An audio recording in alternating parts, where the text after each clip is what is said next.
Hermanos, muy buenos días a todos, sean bienvenidos en este tiempo. Es un gozo, es una alegría tremenda nuevamente estar frente a ustedes, en medio de ustedes, dispuesto a predicar la palabra del Señor. El título del mensaje de esta mañana es el siguiente: señales en medio del escándalo. Señales en medio del escándalo. Es el título del sermón de esta mañana. Amados hermanos, les hago una pregunta. ¿Alguna vez han estado tan seguros de algo que resulta ser que estaban completamente equivocados? Me sucedió varias veces a mí. Estuve tan seguro de algo que estaba completamente equivocado. La seguridad, amados hermanos, no siempre es sinónimo de verdad. La seguridad no siempre es sinónimo de verdad. Por ejemplo, un turista en una ciudad desconocida mira el mapa, señala las calles con total confianza, camina unas 10 cuadras y termina en un callejón sin salida. Estaba convencido, pero equivocado. ¿O qué diríamos de un fanático de fútbol? Mira el marcador, ve que su equipo está ganando 2-0 5 minutos antes del final. El fanático apaga el televisor, celebra la victoria y al día siguiente se entera que su equipo ha perdido 3-2 en el tiempo del descuento. Estaba tan seguro, pero estaba tan equivocado. La seguridad, amados hermanos, no siempre salva del error. La seguridad no siempre salva del error. Y cuando se trata de Jesús, la historia humana está llena de personas que estaban absolutamente seguras de entender quién era Él, y sin embargo lo han entendido mal.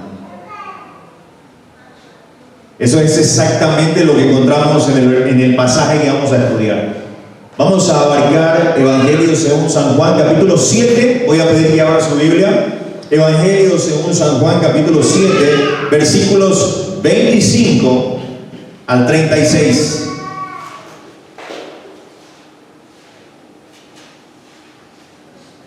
Evangelio según San Juan, capítulo 7, versículos 25 al 36, dice de la siguiente manera: decían entonces unos de Jerusalén: ¿no es este a quien buscan para matarle? Pues mirad, habla públicamente y no le dicen nada.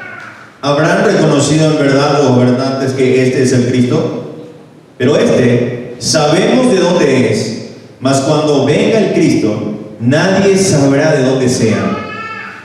Jesús entonces, enseñando en el templo, alzó la voz y dijo: a mí me conocéis y sabéis de dónde soy, y no he venido de mí mismo, pero el que me envió es verdadero, a quien vosotros no conocéis. Pero yo le conozco, porque de él procedo, y él me envió.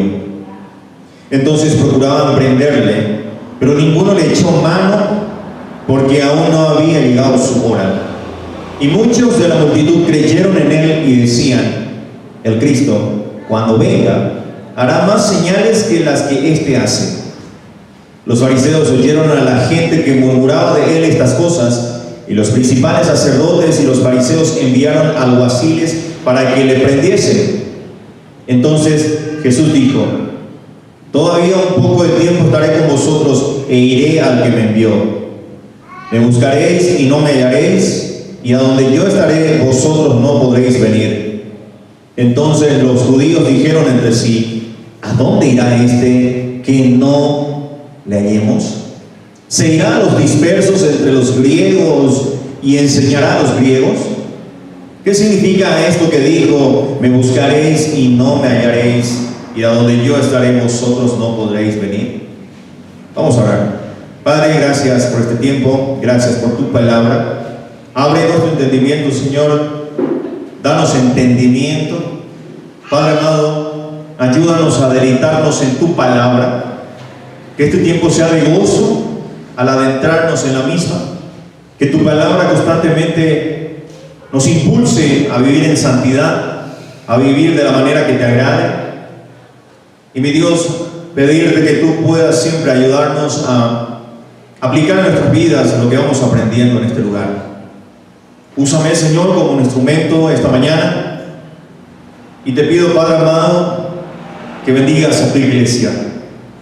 Sigue avivando nuestros corazones, Padre amado. Límpianos de todo mal, de todo pecado. Perdona nuestros pecados, Padre amado. Ayúdanos en este tiempo a comprender mejor las maravillas de tu ley. Gracias, Padre amado. Ahora sí, en el precioso nombre de tu Hijo Jesucristo. Amén. Hermanos, estamos en este tiempo, o a través de este pasaje en Jerusalén. Quisiera que se acuerde del contexto. Es la fiesta de los tabernáculos. ¿Se acuerdan? Las calles están llenas de peregrinos. El templo está hirviendo de actividades. Y en medio de todo esa algarabía está Jesús. Las autoridades religiosas lo quieren arrestar. Las escrituras en el contexto inmediato anterior decían de que inclusive no solamente querían arrestarlo, sino que en el peor de los casos querían matarlo. La multitud está dividida. ¿Se acuerdan? Unos murmuraban diciendo que es bueno, otros decían que engaña al pueblo. Pero entonces, en medio de esa tensión, algunos habitantes de Jerusalén, los que se creen conocedores de las escrituras, miran a Jesús y dicen algo que parece razonable. Desde los versículos 25 al 27 dice: ¿no es este a quien busca para matarlo? Pues mira, habla abiertamente y no le dice nada. ¿Será que las autoridades realmente reconocen que este es el Cristo? Pero nosotros sabemos de dónde viene este. Cuando venga el Cristo, nadie sabrá de dónde viene, decían estos hombres de Jerusalén. ¿Lo ven? ¿Lo aprecian? Ellos estaban completamente seguros. Ellos tenían sus razones. Ellos tenían la teología. Ellos tenían la tradición. Sabían que el Mesías debe de tener un origen oculto, un origen misterioso. Y saben que Jesús viene de Nazaret, viene de Galilea. La conclusión de esta multitud era que Jesús no puede ser el Cristo. Estaban seguros, pero estaban completamente equivocados. Lo que esta multitud no entendía, y aquí está el corazón del texto, es que su conocimiento parcial no era el problema. El problema es que no conocen al que envió a Jesús. Y aquí está la pregunta incómoda para nosotros esta mañana. ¿Y qué pasa si nosotros también estamos tan seguros de conocer a Jesús, pero en realidad lo estamos interpretando mal? Porque podemos tener décadas en la iglesia, amados hermanos. Podemos citar versículos de memoria. Podemos defender doctrinas con bastante precisión. Pero si no vemos al Padre en el Hijo, si no amamos al que lo envió, entonces, amados hermanos, nuestras señales, nuestra teología, nuestra familiaridad religiosa, todo eso se convierte en el mismísimo obstáculo que nos impide verlo tal y como Él es. Lo que vamos a ver a continuación son 3 puntos. El primero, el escándalo del Mesías conocido. El defecto de fondo, no conocer al que lo envió. Y en tercer lugar, la hora de Dios y la partida incomprendida. Vamos a abarcar en el primer punto el escándalo del Mesías conocido. Fíjense lo que dicen los versículos 25 al 27. Decían entonces unos de Jerusalén: ¿no es este a quien buscan para matarle? Pues mirad, habla públicamente y no le dicen nada. ¿Habrán reconocido en verdad los gobernantes que este es el Cristo? pero este sabemos de dónde es. Mas cuando venga el Cristo, nadie sabrá de dónde sea. El primer punto que quiero abarcar con ustedes es el siguiente: el escándalo del Mesías conocido. Para entender lo que está sucediendo aquí, debemos situarnos en Jerusalén durante la fiesta de los tabernáculos. Como habíamos dicho, la ciudad está repleta, hay mucha actividad en el templo, y Jesús, que hasta ahora se había movido con cierta cautela por Galilea, ahora está en el epicentro del poder judío, enseñando abiertamente. Los versículos 25 y 26 nos dan un dato crucial. Algunos de los habitantes de Jerusalén, no los peregrinos ocasionales, sino los que vivían allí, los que conocen el ambiente, los que están cerca de las autoridades, observan la escena y se sorprenden. Y dicen: ¿no es este a quien buscan para matarlo? Pues mira, habla abiertamente y no le dice nada. Ellos, amados hermanos, saben que el concilio ha dado órdenes para arrestar a Jesús.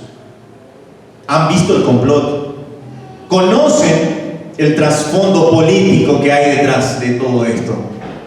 Sin embargo, ven a Jesús enseñando con total libertad, y eso desconcierta a este grupo que está cuestionando. Y este grupo empieza a especular.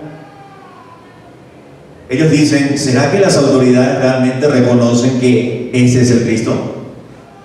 Es una posibilidad que consideran, pero rápidamente la descartan. Rápidamente. ¿Por qué? Porque tienen un dato que para ellos es definitivo. Ellos decían: nosotros sabemos de dónde viene este. Cuando venga el Cristo, nadie sabrá de dónde viene. Aquí está el corazón de la objeción de ellos. Ellos operan con una tradición mesiánica popular. En otras palabras, ellos sabían que el Mesías aparecería de repente, sin ningún origen humano conocido, como surgiendo de la nada. Eso es lo que ellos estaban esperando. Algunos rabinos enseñaban que el Mesías estaría escondido en Roma, o que sería revelado súbitamente desde el cielo. Pero ellos saben que Jesús viene de Nazaret.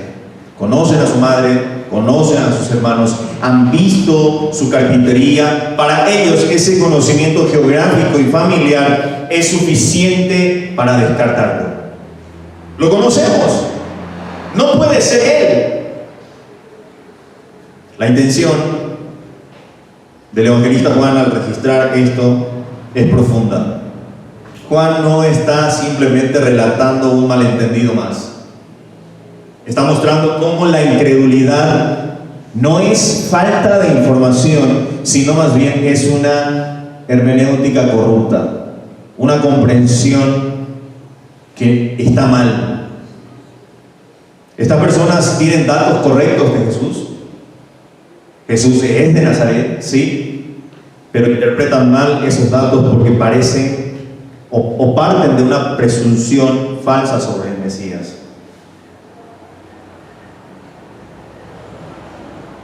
Lo que Juan está enseñando es que Jesús es exactamente quien el Padre decidió que fuera: plenamente humano, con una geografía real, con una familia real, con una historia real.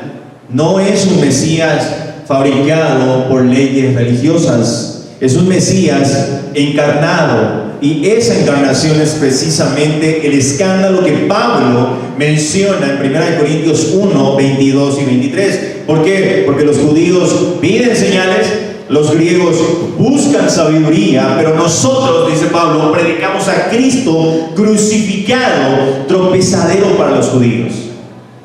¿Por qué? ¿Por qué tropezadero? Decía Pablo.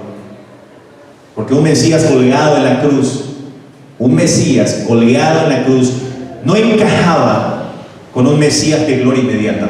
No. Así como aquí, un Mesías de Nazaret no encaja con un Mesías de origen celestial escondido. El punto, amados hermanos, es que los judíos tuvieron mala información. Ahora, ¿cómo aplicamos esto? La incredulidad, amados hermanos, nunca es neutral. La incredulidad nunca es neutral. Siempre se disfraza de conocimiento seguro. La iglesia de hoy corre el mismo peligro. El mismo. Creemos conocer a Jesús porque tenemos décadas escuchando sermones. Creemos conocer a Jesús porque cantamos himnos. Creemos conocer a Jesús porque hemos participado quizás de una escuela dominical. Aunque todo eso sea bueno, no es suficiente. Podemos recitar la genealogía de Jesús, podemos decir dónde ha nacido, podemos tener una teología correcta acerca de Jesús. Y precisamente, amados hermanos, esa familiaridad puede volverse nuestro escándalo particular. Porque cuando Jesús no actúa como esperamos, cuando no responde a nuestras oraciones en el tiempo que queremos, cuando permite el sufrimiento en lugar de prosperidad, nuestra reacción inmediata es la misma de esta gente de Jerusalén. Nosotros sabemos dónde debería estar Dios y esto no encaja. No encaja. Hermanos, la prueba de la fe no es cuánto sabes de Jesús.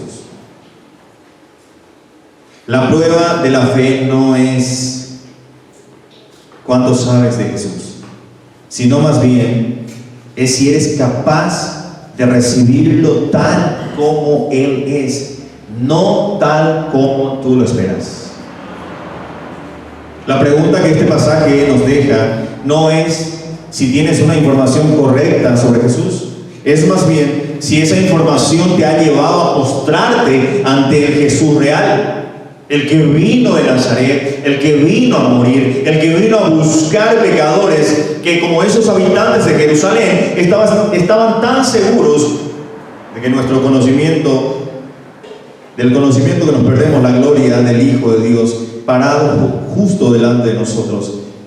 El escándalo, hermanos, del Mesías conocido no es un problema del siglo I, no lo es. Es nuestro problema, es tu problema, es el mío, cada vez que confundimos nuestra teología con la presencia viva del Cristo encarnado.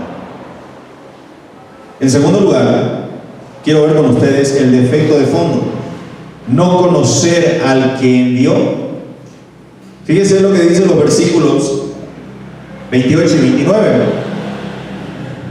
Jesús entonces, enseñando en el templo, alzó la voz y dijo: a mí me conocéis y sabéis de dónde soy, y no he venido de mí mismo, pero el que me envió es verdadero, a quien vosotros no conocéis, pero yo le conozco porque de él procedo y él me envió. El defecto de fondo: no conocer al que lo envió. Observa lo que Jesús hace en el versículo 28. Juan nos dice que estaba enseñando en el templo. No se retiró Jesús ante las murmuraciones. No se defendió con un contraataque político. No lo hizo. Simplemente enseña. Y en medio de esa enseñanza levanta la voz. Y literalmente el texto griego dice: Jesús clamó. Jesús clamó. No un tono de conversación, más bien es una declaración pública, fuerte, incómoda para sus oyentes. ¿Y por qué clama Jesús? Porque lo que está a punto de decir es la clave de todo el malentendido. Ellos acaban de afirmar: nosotros sabemos de dónde viene este. Jesús les responde: a mí me conocen y saben de dónde vengo. Y aquí está la primera sorpresa. Jesús no niega que ellos tengan información sobre Él. No lo hace. No dice: no es cierto, no saben de dónde vengo. No, al contrario, Jesús les concede que en un nivel superficial sí lo saben. conocen a José y María, conocen a Nazaret, conocen su oficio, todo eso es verdad. Pero inmediatamente añade algo Jesús y dice: pero no vengo por mi propia cuenta. El que me envió es verdadero y a él ustedes no lo conocen. Quisiera que capten la profundidad de esto. El problema de aquellos habitantes de Jerusalén no era que sus datos estuvieran equivocados. El problema era que sus datos les resultaban suficientes. Creían que saber el origen humano de Jesús era lo mismo entender quién era Él realmente. Y ahí está el error fatal, amados hermanos. Porque Jesús no puede ser conocido solo desde la humanidad. No puede. Si te quedas en Nazaret, si te quedas solamente en la geografía, pierdes la divinidad de Cristo, pierdes al Hijo de Dios. Si solamente te quedas en el carpintero de Nazaret, pierdes al enviado. Ellos tenían una parte de la verdad, pero esa parte se ha convertido en un muro que les impedía ver del todo.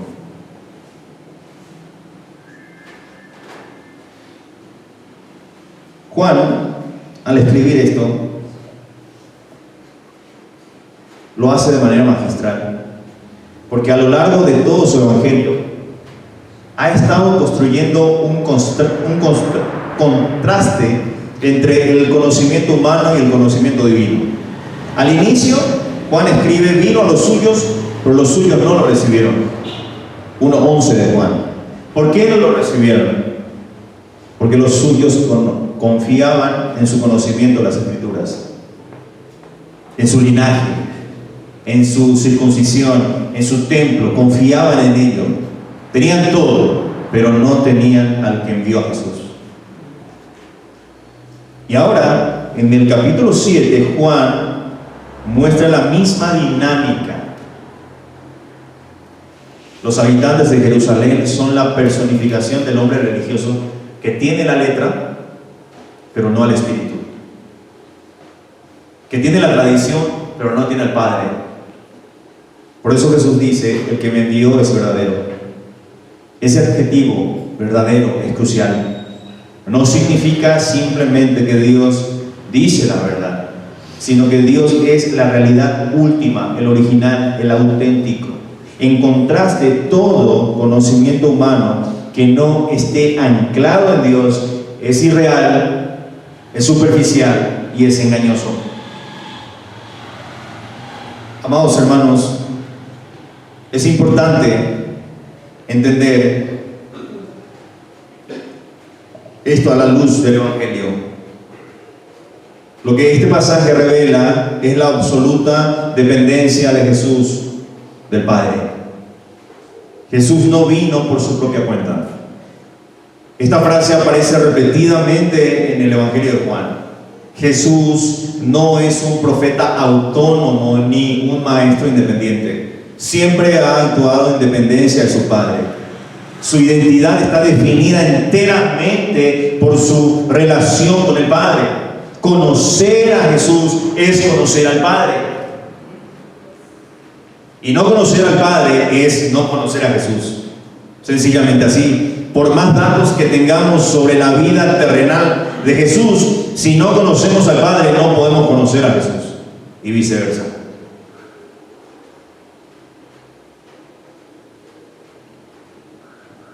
Permítame aplicar este punto. El defecto de fondo de aquellos habitantes de Jerusalén es también nuestro defecto más común hoy en día. Podemos, amados hermanos, tener una relación larga con la iglesia. Podemos cantar himnos correctos. Podemos defender doctrinas ortodoxas. Podemos incluso predicar sermones y, sin embargo, no conocer al que envió a Jesús. Ahora, ¿cómo nos damos cuenta de esto? Porque cuando nuestro conocimiento de Jesús no produce un amor creciente al Padre, entonces ese conocimiento es el mismo de Jerusalén, no el de los discípulos. La prueba, amados hermanos, no es cuánto sabes de Jesús, sino si tu saber te lleva a adorar al Padre. Esa es la esencia de este punto. Los habitantes de Jerusalén sabían mucho sobre Jesús, pero no se postraron, no adoraron, no oraron, no dijeron: enséñanos al Padre. Los habitantes de Jerusalén simplemente discutieron sobre su origen, y esa es la gran tentación de la iglesia evangélica de hoy en día: convertir, ¿sabe qué?, el conocimiento de Cristo en información académica o en un sistema teológico, en lugar de convertirlo en relación viva con el Padre. Podemos tener la teología correcta, pero si esa teología no nos lleva a adorar como debe de ser al Dios, al que lo envió a Jesús, de nada, absolutamente de nada nos sirve nuestra teología. Por eso es que demasiado privilegiados somos al conocer las Escrituras. Muy privilegiados. Es muy importante. Y es un privilegio conocer las Escrituras. Pero a medida que el privilegio sube de estándar, la responsabilidad también está un paso al frente. Por eso, mucho cuidado a la hora de conocer las Escrituras. Si tú puedes hablar largamente de los atributos de Cristo, pero tu corazón no se quiebra en gratitud hacia el Padre que lo envió, entonces estás exactamente donde estaba esta gente. Si tu teología no te lleva a clamar Abba, Padre, entonces toda tu teología es solo ruido. Y aquí está lo más inquietante, amados hermanos. Ellos estaban en el templo. No es un dato menor.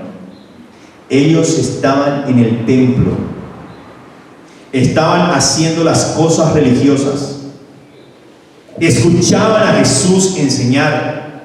Estaban cerca de todo lo religioso, pero no conocían al que lo envió. Hermanos, la pregunta que nos deja este punto es el siguiente: ¿estás seguro de que tú sí le conoces? No me refiero a que si asistes a la iglesia, no me refiero a si oras antes de las comidas, me refiero a esto: ¿tu conocimiento de Jesús te ha llevado a una confianza real en el Padre que es verdadero? Porque el defecto de fondo, tanto ayer como hoy, no es la falta de datos bíblicos, es la presunción de que los datos son suficientes. Pero los demonios también tienen los datos correctos sobre Jesús. Los demonios también tienen datos correctos de Jesús. Según Santiago 2:19 dice que los demonios también creen y tiemblan. Así que el conocimiento sí es bueno, pero nunca es suficiente.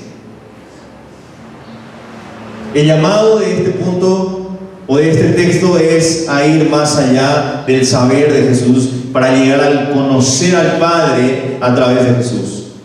¿Y cómo eso ocurre? Ocurre solo cuando dejas de confiar en tu familiaridad religiosa como si fuera fe. La fe no es tener respuestas correctas sobre Cristo, no. La fe es recibir a Cristo como el enviado del Padre, abandonar tu propia suficiencia. Esa es la diferencia entre los que se quedan discutiendo en el templo y los que salen de allí siguiendo al Cordero. La pregunta es: ¿de qué lado estás tú? Y esto nos lleva al tercer punto: la hora de Dios y la partida incomprendida.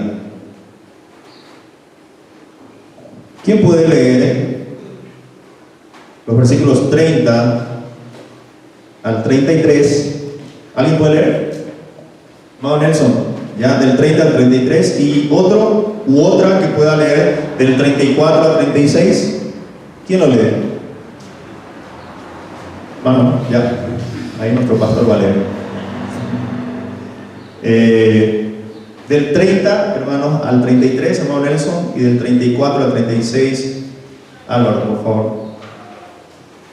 Entonces procuraban prenderle, pero ninguno le echó mano, porque aún no había llegado su hora.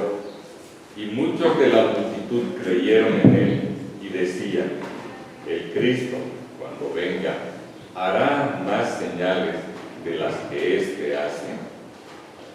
Los fariseos oyeron a la gente que murmuraba de él estas cosas, y los principales sacerdotes y los fariseos enviaron alguaciles para que le prendiesen. Entonces Jesús dijo: todavía un poco de tiempo estaré con vosotros, e iré al que me envió. Me buscaréis y no me hallaréis, y a donde yo estaré, vosotros no podéis venir. Entonces los judíos dijeron entre sí: ¿a dónde se irá este, que no le hallemos? ¿Se irá a los dispersos entre los griegos y enseñará a los griegos? ¿Qué significa esto que dijo: me buscaréis y no me hallaréis, y a donde yo estaré, vosotros no podréis venir? Gracias, hermanos. El tercer punto, la hora de Dios y la partida incomprendida. Llegamos, amados hermanos, ahora al clímax de este pasaje. Y es importante que cada uno de nosotros sintamos la tensión dramática que Juan ha estado construyendo desde el versículo 25. Los habitantes de Jerusalén han especulado bastante, han dudado, han dicho que saben de dónde viene Jesús, han escuchado su respuesta sobre el Padre. ¿Y ahora qué hace? El versículo 30 nos dice algo sorprendente. Ellos dicen, entonces procuraban prenderle. Ahora, esto no ha sido un intento aislado, fue un esfuerzo sostenido. Querían capturarlo, querían llevarlo a las autoridades, querían silenciarlo. Pero el versículo añade inmediatamente una frase que cambia todo: ninguno le echó mano, porque aún no había llegado su hora. Aquí está el corazón teológico de este punto. Escuche bien. La voluntad humana, con toda su determinación, con todo el poder religioso y político de Jerusalén, choca contra un muro invisible, choca contra el muro de la soberanía divina de Dios. Valga la redundancia, la soberanía divina. Ellos querían arrestarlo, pero no podían. No porque Jesús fuera físicamente escurridizo, no porque tuviera guardaespaldas, sino simplemente porque el reloj de Dios aún no marcaba el momento. Juan utiliza el concepto de hora a lo largo de su evangelio como un término técnico para referirse al tiempo señalado por el Padre para la glorificación de Jesús mediante la cruz.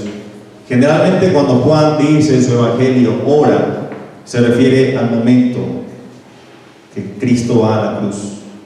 Por ejemplo, en Juan 2:4 Jesús le dice a su madre: todavía no ha llegado mi hora. En Juan 7:6 dice a sus hermanos: mi hora aún no ha llegado. En Juan 8:20 Juan repite que nadie lo prendió porque aún no había llegado su hora. Y finalmente en Juan 17:1 Cristo ora: Padre, la hora ha llegado, glorifica a tu Hijo. ¿Qué nos dice esto? Que la muerte de Jesús no fue un accidente histórico, no lo fue. No fue un fracaso en el plan de Dios, tampoco. Mucho menos el triunfo de sus enemigos, no. ¿Sabe que la muerte de Jesús fue un evento programado por el mismo Padre en la eternidad pasada? La hora de Cristo siempre estuvo dentro del plan divino del Señor.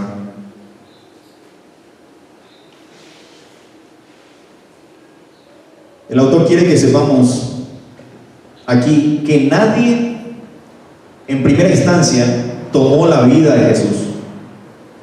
Él la entregó voluntariamente y solo cuando la hora ha llegado. Esto responde, amados hermanos, directamente a cualquier noción de que Jesús fuera víctima indefensa. No, hermanos. Los soldados romanos, los sacerdotes judíos, la multitud con antorchas en Getsemaní, todos ellos eran, ¿sabe qué? Instrumentos, pero no autores. El autor, ¿sabe quién era? El Padre. Y el Hijo estaba perfectamente alineado con ese plan. Y si no vamos un paso más, no han sido los romanos quienes han matado a Jesús, ha sido su propio Padre.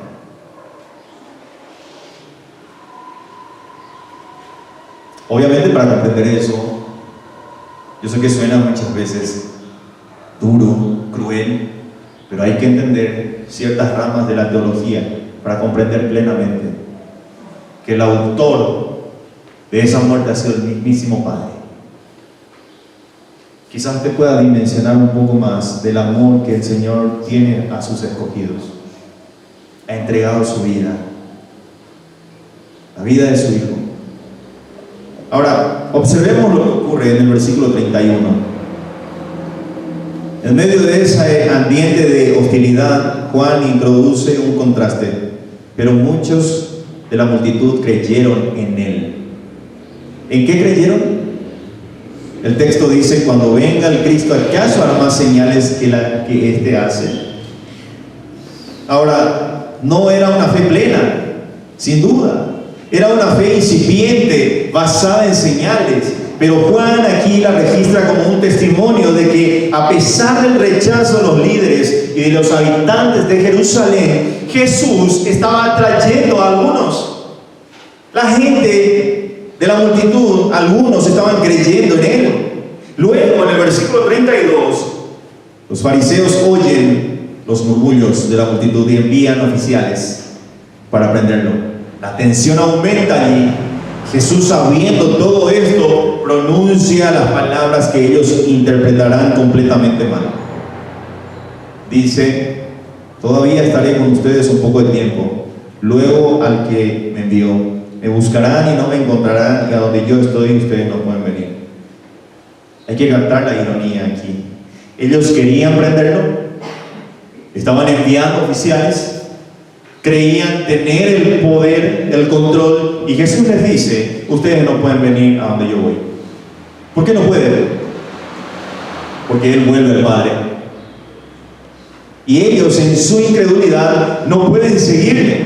La reacción de los judíos en el versículo 35 es casi cómica, si no fuera tan trágica.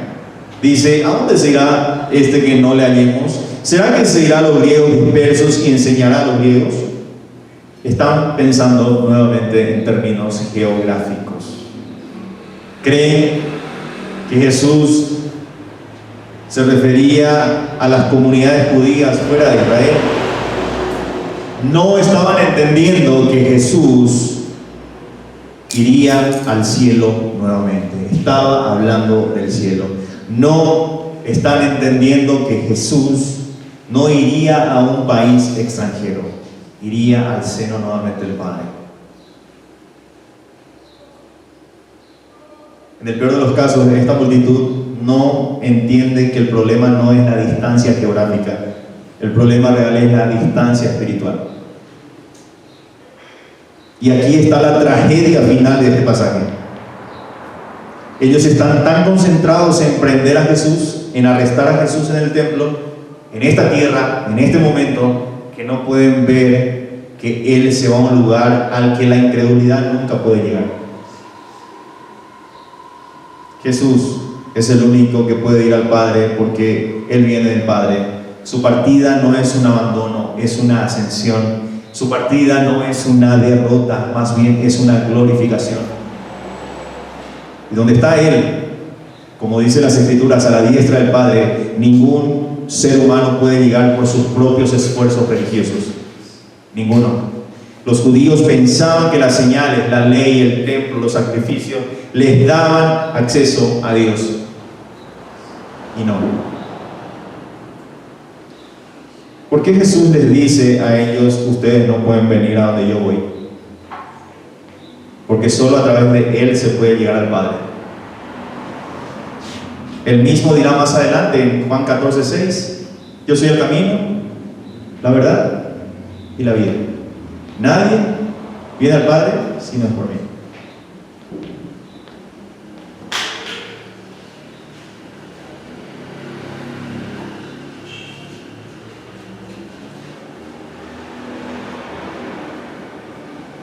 Amados hermanos, es importante entender sobre algo. Los que creen, aunque no puedan seguir a Jesús inmediatamente por su propia fuerza, un día estarán con Él donde Él está mediante la fe. Y por el contrario, los que no creen, por más que lo busquen, no lo encontrarán. Antes de hacer un llamado final, me gustaría aplicar este punto. ¿Qué significa esto para nosotros hoy? ¿Sabe qué significa? Significa que vivimos en la tensión entre el todavía no y el ya no más. La hora de Jesús ha llegado y se ha cumplido en la cruz y en la resurrección. Pero aún esperamos la consumación final. Mientras tanto, ¿cómo estamos interpretando la partida de Jesús? Hay una tentación muy grande, amados hermanos, incluso entre nosotros, de pensar en Jesús como alguien ausente, alguien que se fue y nos dejó solos. Los judíos pensaban que Jesús se iría a Grecia. Nosotros pensamos, quizás sin decirlo, que Jesús se fue al cielo y que estamos completamente abandonados a nuestra suerte. Pero el texto nos corrige. La partida de Jesús no es ausencia, no lo es. Es una presencia de otro orden. Él está con nosotros por el Espíritu, está intercediendo por nosotros ante el Padre, nada más y nada menos. El problema no es que Jesús se haya ido demasiado lejos. El problema es que seguimos buscándole donde Él no está. Ese es el problema. Seguimos buscándolo en señales, seguimos buscándolo en experiencias emocionales, seguimos buscándolo en edificios hermosos o en programas exitosos. Amado hermano, tú no puedes llegar a donde está Jesús por tu religión, por tu esfuerzo o por tu conocimiento, pero Él puede venir a ti. Ha venido, y si estás en Cristo, según Efesios 2:6, ya estás sentado con Él en los lugares celestiales. Nada más y nada menos. Ya estás. La pregunta para esta iglesia hoy es: ¿estás buscando a Jesús donde Él realmente está? ¿O lo estás buscando donde tú quieres que Él esté?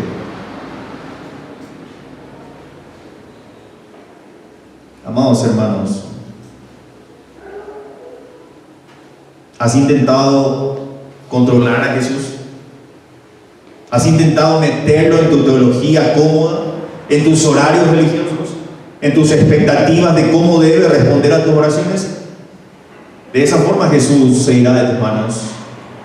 Y no porque Jesús sea caprichoso, sino porque Él es el Señor. Él es el Señor. Es su hora y no la tuya. Es su partida y no tu retención. Es su presencia y no tu manipulación de las cosas. Amados hermanos, los oficiales enviados por los fariseos volverían con las manos vacías aquel día, porque la hora aún no había llegado en aquel entonces. Pero un día en Getsemaní la hora llegó y Jesús no huyó, se entregó voluntariamente Y no porque ellos pudieran por fin prenderlo, sino porque Él decidió que era tiempo. Y esa misma hora que parecía su derrota fue su victoria más grande. Y donde Él está ahora, los que creen pueden venir por la fe. Deja de buscar a Jesús donde tú crees que debería estar. Búscalo donde Él dijo que estaría, en su palabra, en su iglesia, entre los hermanos, en su pueblo, y un día en su gloria. Y allí yace la diferencia de los judíos de Jerusalén con los que estamos en Cristo. En conclusión, hermanos, hemos recorrido un largo camino desde aquella mañana en Jerusalén, cuando los habitantes de la ciudad miraban a Jesús con sospechas, seguros de lo que conocían, seguros de su origen galileo, seguros de que sus autoridades tenían razón al querer prenderlo. Pero en el camino hemos descubierto estas verdades.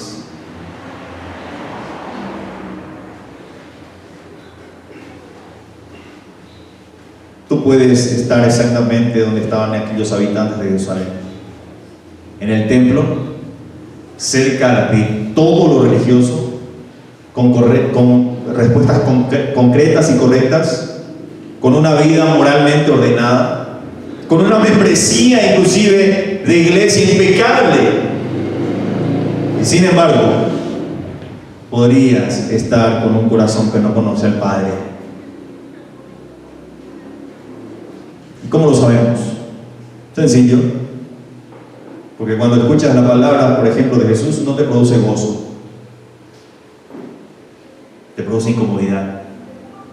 Porque cuando se habla de rendición total, pones excusas. Porque cuando se menciona la cruz, prefieres hablar de bendiciones. Porque tu oración es superficial, tu adoración es rutinaria, tu confianza está puesta en lo que tú haces por Dios y no en lo que Dios ha hecho por ti en Cristo.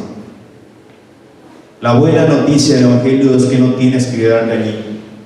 La buena noticia es que el mismo Jesús que dijo: a donde yo estoy ustedes no pueden venir, también dijo más adelante en Juan 14: en la casa de mi Padre hay muchas moradas. Voy a prepararles lugar, decía Cristo. Y si me voy y les preparo un lugar, vendré otra vez y los tomaré conmigo, para que donde yo estoy, ustedes también estén. Esa es la esencia de nuestra esperanza. Sabemos que algún tiempo el Señor volverá por los suyos. A los incrédulos les dijo: ustedes no pueden venir. A los suyos les dice: yo vendré a ustedes y los llevaré a donde yo estoy. ¿Y qué es lo que marca la diferencia? La fe.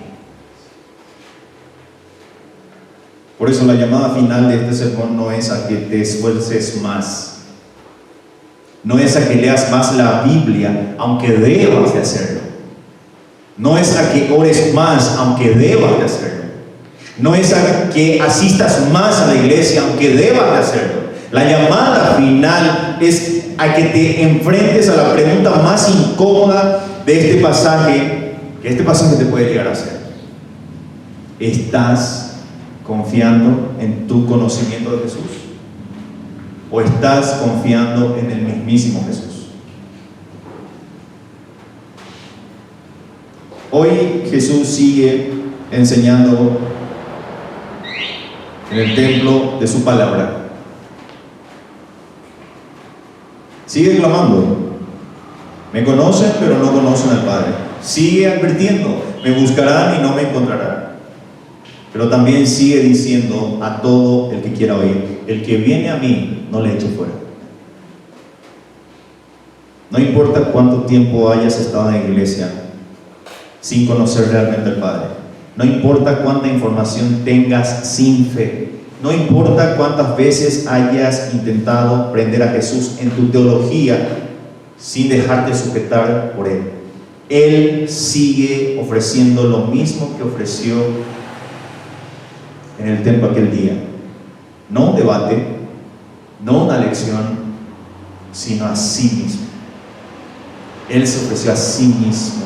Él mismo es el camino, Él mismo es la verdad, Él mismo es la vida. Nadie, absolutamente nadie va al Padre si no es por Él. Así que ven a Cristo, deja tu falsa seguridad, deja tu conocimiento superficial, deja tu intento de controlar la obra de Dios y ven a Jesús tal como es, el enviado del Padre, el que vino de Nazaret, el que murió en la cruz, el que resucitó, el que subió al Padre, el que volverá. ¿Lo crees? Entonces, si lo crees, ya no estás en donde esta multitud estaba, estás con Él. Y donde Él está, ahí estás tú, ahora y para siempre. Amén, hermanos. Que el Señor les bendiga. Vamos a ponernos en pie, vamos a terminar esta parte.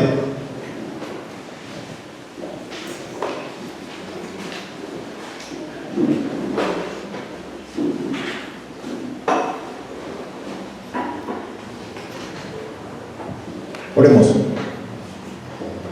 Bendito Padre Celestial, gracias, Señor, te doy por tu palabra que ha sido predicada esta mañana. Señor, ayúdanos muchas veces en nuestra incredulidad, porque aunque muchas veces no lo mencionamos, actuamos como si fuéramos incrédulos. Danos fe, Señor. Ensancha nuestra fe, aumenta nuestra fe, Señor. Ayúdanos a depender de ti.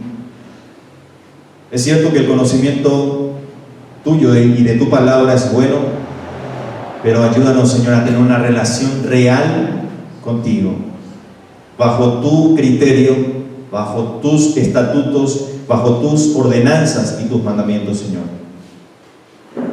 Desecha de nosotros todo aquello que no nos edifica. E implanta en nosotros, Señor, siempre humildad y dependencia de ti. Gracias por la muerte y resurrección de tu Hijo Jesucristo, sin el cual nosotros no pudiéramos ni siquiera elevar esta oración a ti, Señor. Sigue bendiciendo a tu iglesia, sigue obrando en nosotros, sigue avivando nuestros corazones y, Señor, que los demás vean en nosotros a tu Hijo Jesucristo. Ayúdanos, Señor, siempre. Perdona nuestros pecados. Bendice a los hermanos que están aquí. Por así, Señor, en el nombre de Cristo Jesús. Amén.